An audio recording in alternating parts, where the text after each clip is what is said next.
প্রতিষ্ঠান সহ সরকারি বেসরকারি ভবন এবং বিদেশে বাংলাদেশ মিশনগুলোতে জাতীয় পতাকা অর্ধনমিত থাকবে। একই সাথে আগামীকাল শুক্রবার বাদ জুমা দেশের প্রতিটি মসজিদে শহীদ ওসমান হাদির রুহের মাগফিরাত কামনায় বিশেষ দোয়া ও মোনাজাতের আয়োজন করা হবে। আপনারা তাতে শরীক হন। অন্যান্য ধর্মের উপাসনালয়গুলোতেও আয়োজন হবে বিশেষ প্রার্থনার। আমি বিশেষ কৃতজ্ঞতা জানাই সিঙ্গাপুর সরকারের প্রতি। যারা হাদির চিকিৎসা অত্যন্ত আন্তরিকতা ও পেশাদারিত্ব দেখিয়েছেন।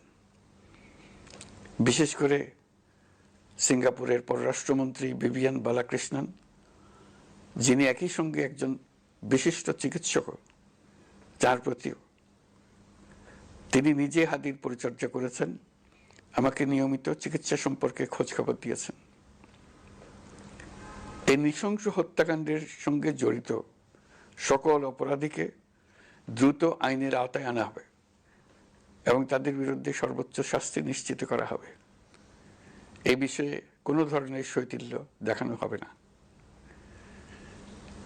বিপ্লবী রক্তে উজ্জীবিত এই তরুণ নেতা ওসমান হাদি ছিলেন প্রতিবাদের অনন্য প্রতীক। তার কর্মের মধ্য দিয়ে তিনি শুধু প্রতিবাদ নয়, দেশপ্রেম, ধৈর্য ও দৃঢ়তার অনন্য দৃষ্টান্ত রেখে গেছেন। আমি দেশের সকল নাগরিকের প্রতি আন্তরিক আহ্বান জানাচ্ছি, আপনারা ধৈর্য ও সংযম বজায় রাখুন। আইনশৃঙ্খলা রক্ষাকারী বাহিনী ও সংশ্লিষ্ট সংস্থাগুলোকে পেশাদারিত্বের সঙ্গে তদন্ত কার্যক্রম পরিচালনা করে সুযোগ দিন। রাষ্ট্র আইনের শাসন প্রতিষ্ঠায় সম্পূর্ণরূপে প্রতিশ্রুতিবদ্ধ। আমি আবারও স্পষ্টভাবে বলতে চাই, ওসমান হাদি ছিলেন পরাজিত শক্তি ফ্যাসিস্ট সন্ত্রাসীদের শত্রু। তার কণ্ঠ স্তব্ধ করে বিপ্লবীদের ভয় দেখানোর অপচেষ্টা সম্পূর্ণভাবে ব্যর্থ করে দেন। ভয়, সন্ত্রাস কিংবা রক্তপাতের মাধ্যমে এদেশের গণতান্ত্রিক অগ্রযাত্রা কেউ থামাতে পারবে না। আমরা এখন গণতান্ত্রিক উত্তরণের চূড়ান্ত পর্যায়ে উপনীত হয়েছি।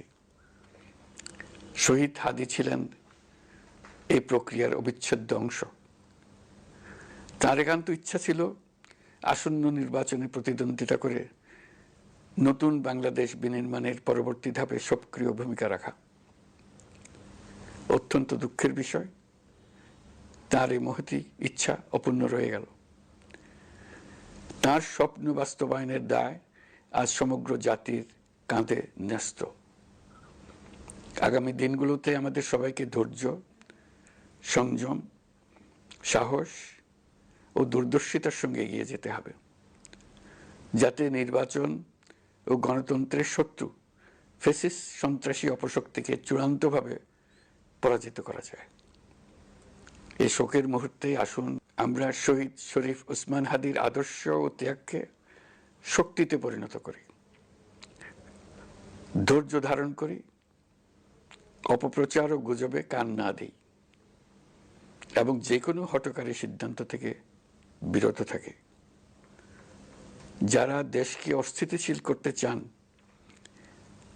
তাদের ফাঁদে পা না দিয়ে আসুন আমরা সবাই ঐক্যবদ্ধভাবে গণতন্ত্র, ন্যায় বিচার ও গণমানুষের অধিকার প্রতিষ্ঠার পথে অবিচল পদক্ষেপে এগিয়ে যাই।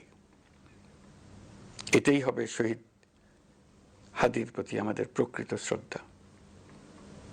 আল্লাহ হাফেজ।